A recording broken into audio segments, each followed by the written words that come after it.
محافظ ہے نگہباں ہے میرا مسلم پرسن اللہ۔ سیدنا ابو بکر صدیق رضی اللہ تعالیٰ عنہ کتنے اونچے درجے کے انسان ہیں، قریش کے اعلیٰ خاندان سے ان کا تعلق ہے، اور اس کے باوجود اپنے پڑوس میں غریب لوگ رہتے تھے، ان کے پڑوس میں روزانہ وہاں جاتے تھے، کوئی مرد نہیں تھا تو بچیاں تھیں، عورتیں تھیں، تو ان کی بکریوں کا دودھ دعا کرتے تھے، روز جاتے تھے اور خدمت کرتے تھے۔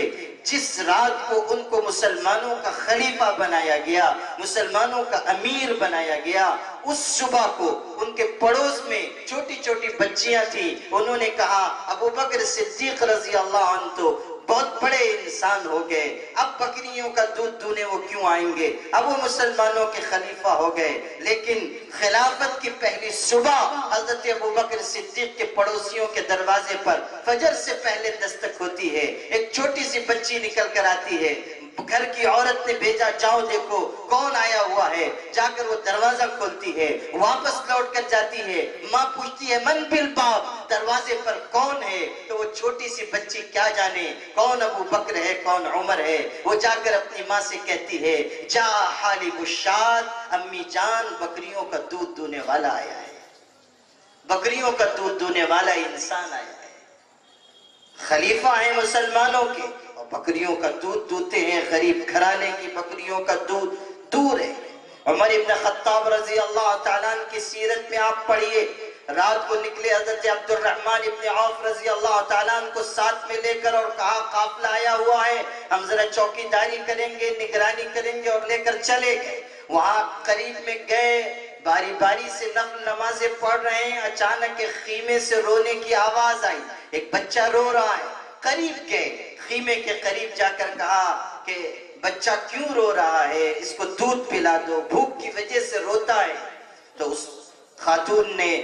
اپنے بچے کو دودھ پلایا، تھوڑی دیر کے لیے وہ چپ ہو گیا، پھر رونے لگا، پھر حضرت عمر ابن خطاب قریب گئے اور کہا بچے کو اچھی طرح دودھ پلا دو، واپس آ گئے، تھوڑی دیر کے بعد پھر رویا، تو حضرت عمر ابن خطاب کو غصہ آ گیا، انہوں نے فرمایا تم اپنے بچے پر رحم کیوں نہیں کھاتی ہو اور کیوں اس کو پیٹ بھر کر دودھ نہیں پلا دیتی ہو، بار بار یہ روتا ہے۔ تو اس عورت نے اندر سے غصے میں کہا اس کو کیا معلوم کہ کہنے والا کون ہے، اس نے اندر سے کہا کہ جاؤ اجنبی تم اپنا راستہ لو، تم کو ہم سے کیا مطلب آیا، تم کو ہمارے احوال کی کیا خبر، تو انہوں نے کہا کہ ذرا بتانا کیا ہوا،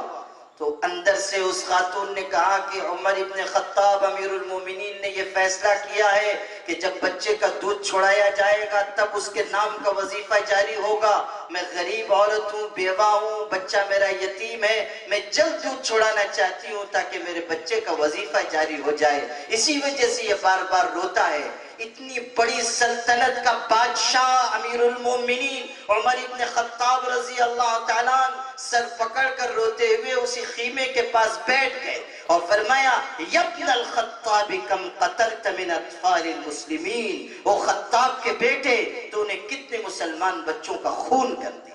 کتنے مسلمان بچوں کو قتل کر دیا۔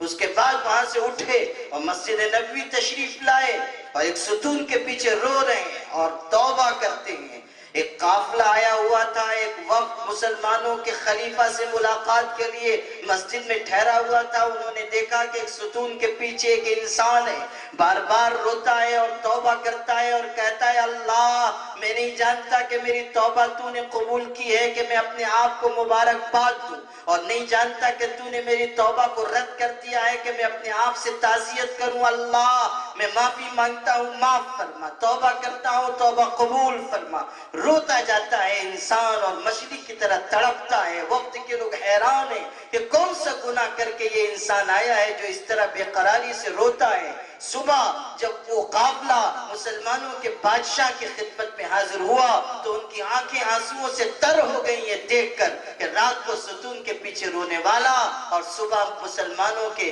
بادشاہ کی مسند پر بیٹھنے والا کوئی دو شخص نہیں ہے، ایک ہی شخص ہے، رات کو رونے والا بھی عمر ابن خطاب اور صبح خلیفۃ المسلمین کی مسند پر بھی عمر ابن خطاب۔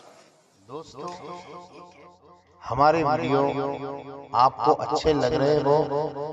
لائک کیجئے، زیادہ سے زیادہ شیئر کیجئے اور پلیز سبسکرائب کرنا نہ بھولیں۔